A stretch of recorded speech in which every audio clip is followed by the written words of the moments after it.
नमस्कार, मैं रवीश कुमार। त्वरित टिप्पणी में आपका स्वागत है। जाति को लेकर छुआछूत की मानसिकता इतनी विस्तृत है कि उस पर त्वरित टिप्पणी कम ही पड़ जाए। कोई ऐसा दिन नहीं जाता जब छुआछूत की मानसिकता अपना असली चेहरा ना दिखाती हो। उत्तर काशी के मोरी के सालरा गांव में एक दलित युवक ने मंदिर में प्रवेश करना चाहा तो उसे जलती लकड़ी से मारा गया है। अमर उजाला लिखता है कि मोरी थाने में इसकी शिकायत दर्ज कराई गई है। अखबार में एसपी का बयान भी छपा है कि 5 लोगों के खिलाफ मुकदमा दर्ज हुआ है। ये सभी सवर्ण हैं। इनके नाम है जयवीर सिंह, ईश्वर, आशीष, चैन सिंह और भग्यान। हमने अपने स्तर पर इस खबर की पुष्टि नहीं की है। अमर उजाला और अन्य अखबारों में छपी इस खबर को देखा है, जिसमें बताया गया है कि 22 साल का आयुष जब मंदिर में दर्शन के लिए गया तो वहां मौजूद कुछ लोगों ने हमला कर दिया। उसे मंदिर में बांध दिया और जलती लकड़ी से रात भर मारा है। वह बेहोश हो गया। जब सुबह होश में आया तो उसके तन पर कपड़े नहीं थे। आयुष को जलती लकड़ी से मारने वाले 5 लोगों में से एक का नाम ईश्वर है। पुलिस इस मामले की जांच कर रही है और यह घटना 9 जनवरी की है। आप इंटरनेट के सर्च इंजन में सिर्फ इतना टाइप कीजिए, मंदिर प्रवेश पर दलित युवक पर हमला। आपको तमाम खबरें मिलेंगी और इसी विश्वगुरु वाले भारत की खबरें मिलेंगी। मई 2016 में बीजेपी के नेता और पूर्व राज्यसभा सांसद तरुण विजय मंदिरों में दलित पिछड़ों के प्रवेश का आंदोलन चला रहे थे। उन पर जानलेवा हमला हो गया। खबरों के मुताबिक जो खबरें छपी हैं, तरुण विजय के साथी की कार लोगों ने खाई में फेंक दी थी। मालूम नहीं ऐसा करने वालों के साथ हुआ क्या। यह भी लिखा है उन खबरों में कि ये लोग इलाके के 349 मंदिरों में दलितों के प्रवेश का आंदोलन चला रहे थे, जहां उनके प्रवेश की इजाजत नहीं है। अब क्या हालात है मुझे जानकारी नहीं। उसके बाद इनके आंदोलन का क्या हुआ, राज्य सरकार ने क्या किया, इसकी विस्तृत जानकारी नहीं है। मंदिर में प्रवेश करने पर हमला तो होता ही है, मंदिर के बाहर खड़े रहने पर भी हमले हो जाते हैं। इस खबर को देखिए और एनआरआई अंकिलों को दिखाइए जो कहने लगे हैं कि इंडिया में यह सब नहीं होता। 23 दिसंबर 2022 की यह खबर गुजरात के वडोदरा से है। एक वीडियो वायरल हो गया जिसमें अल्पेश परमार नाम के एक युवक को कुछ लोग मार रहे हैं। बाद में परमार ने अपनी शिकायत में जो पुलिस को दर्ज कराई, ये कहा कि उसे गाली दी गई, जाति सूचक, और मारा भी गया। अपर कास्ट के 7 लोगों ने उसे मारा है, कुछ ने बेल्ट से मारा है। पुलिस का कहना है कि परमार पर भी एक लड़की का पीछा करने का आरोप है। लेकिन लोग क्यों मार रहे थे? अप्रैल 2022 की यह खबर। अब दूसरी खबर की बात कर रहा हूं, राजस्थान के जालौर की है। शादी का जोड़ा मंदिर में पूजा करना चाहता था, पुजारी ने मना कर दिया। गांव के लोग पुजारी के समर्थन में आ गए। जातिगत भेदभाव ठीक नहीं है। इसे लेकर कितनी बार और कितने तरीके से कहा जा सकता है, कहा भी गया है। फिर भी ऐसी घटनाएं हो रही हैं, इसी देश में है। जाना लेकिन सबको मंगल ग्रह पर है, लेकिन धरती पर झगड़ा देखिए किन किन कारणों से है। कर्नाटक के मैसूर के पेरियापटना तालुका में दलितों को मंदिर में प्रवेश करने से रोक दिया गया। यह सब कानूनन अपराध है, फिर भी ये घटनाएं हो रही हैं। इसी साल की यह खबर है। तमिलनाडु के पुडुकोट्टई जिले के एक गांव में इस तरह की घटना होती है। लोगों ने पानी के टैंक में पखाना डाल दिया ताकि दलित उस टैंक से पानी ना पी सकें। कई साल से इस गांव में सवर्ण और दलितों के बीच पानी को लेकर झगड़ा होता रहा है। सवर्ण जाति के लोग दलितों और आदिवासियों को अपने इलाके में आकर पानी लेने से रोक रहे थे, तो अनुसूचित जाति के मोहल्ले के लिए अलग टैंक बनाया गया। इसके बाद भी सवर्ण भड़क गए और कथित रूप से पानी के टैंक में पखाना डाल दिया। जब पानी का नल खोला गया तो मल निकलने लगा। कलेक्टर कविता रामू और एसपी विनीता पांडे को पता चला तो इस गांव में दोनों जाति हैं, लोगों से बात करती हैं, उनके विरोध का सामना करती हैं। वहां इन्हें पता चलता है कि पानी ही नहीं, पास के मंदिर में भी दलितों को नहीं जाने दिया जाता है। दोनों अफसर दलितों और आदिवासियों को लेकर मंदिर पहुंच जाती हैं।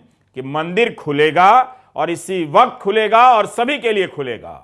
सवर्ण लोगों ने कलेक्टर और एसपी के खिलाफ नारे लगाए, मगर दोनों अधिकारियों ने मंदिर के दरवाजे खुलवाए और दलित और आदिवासियों को मंदिर में प्रवेश कराया।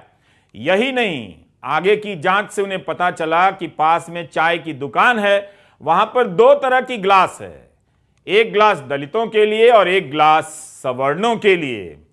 चाय वाले के खिलाफ शिकायत दर्ज कराई जाती है, गिरफ्तार किया जाता है। इस बीमारी का इलाज विस्तृत है, त्वरित नहीं।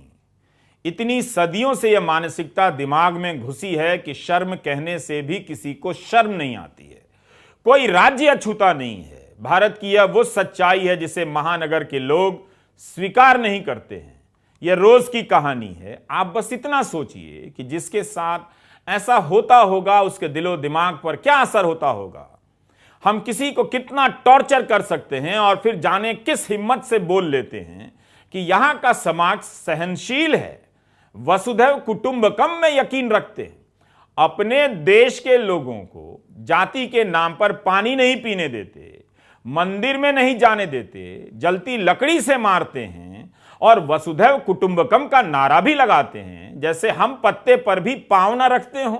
दुनिया भर के इंसानों को इस कदर मेहमान की तरफ प्यार करने के लिए वसुधैव कुटुंबकम का नारा दिया जाता है और अपने ही घर में अपने हम नागरिकों के साथ इस तरह का बर्ताव किया जाता है। अब आते हैं त्वरित टिप्पणी की दूसरी खबर पर, जोशीमठ की। दैनिक भास्कर की इस खबर पर टिप्पणी करना चाहते हैं। इस अखबार में वैभव पलनिटकर की रिपोर्ट छपी है कि मुख्यमंत्री का आदेश है कि सभी बड़े प्रोजेक्ट रोक दिए जाएं और रोके गए हैं। एसडीएम का बयान है लेकिन कि सेना के लिए सड़क बन रही है, यह देश के लिए जरूरी है।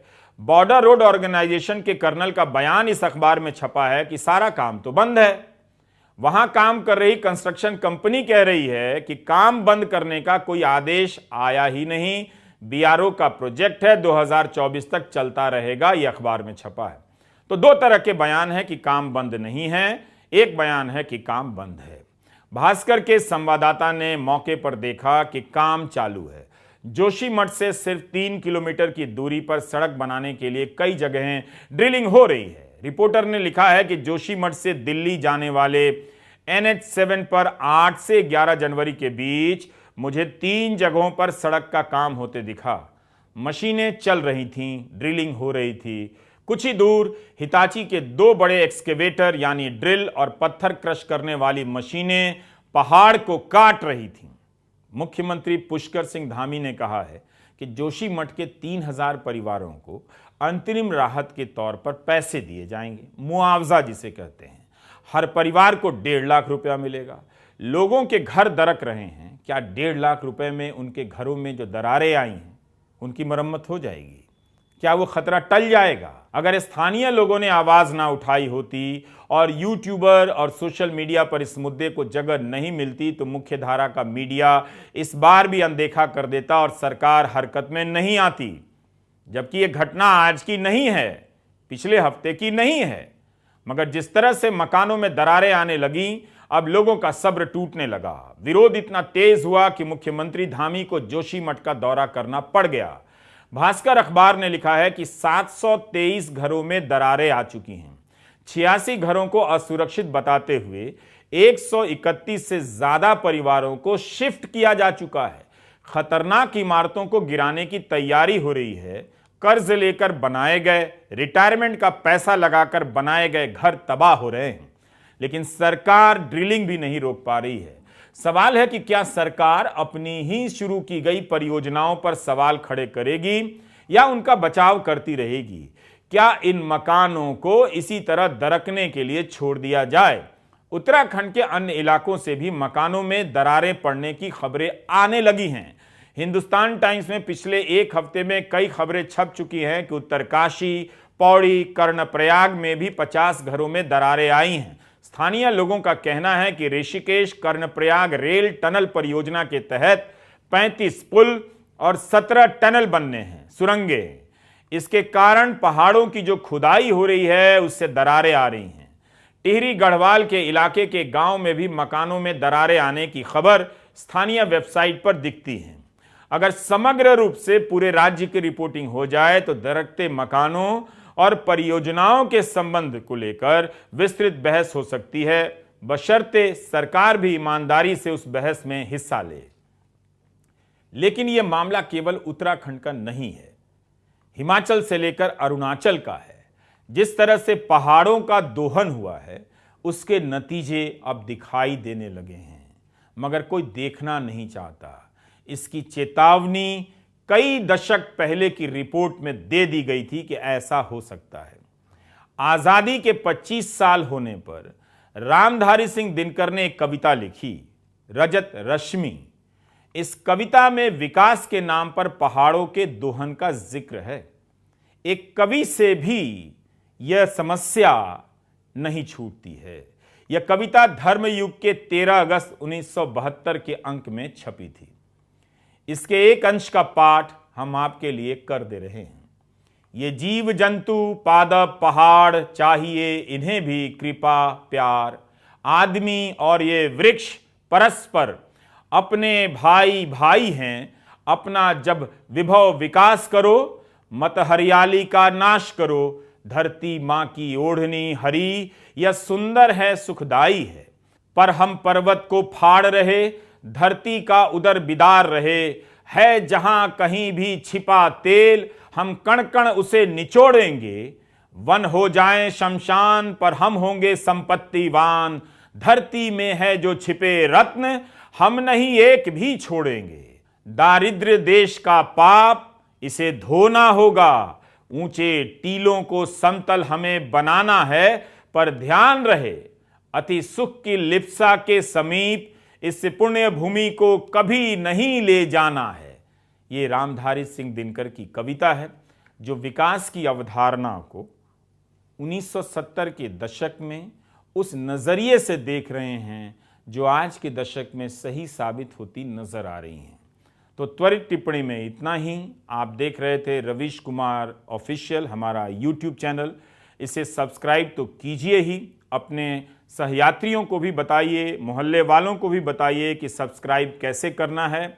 और अगर आपकी आर्थिक क्षमता है तो ज्वाइन भी कीजिए, आपकी मदद की ज़रूरत है। नहीं है तो कोई बात नहीं, किसी बात का लोड मत लीजिए, बस सही खबरों को देखते रहिए। गोदी मीडिया देखने की आदत छोड़ दीजिए। नमस्कार, मैं रवीश कुमार।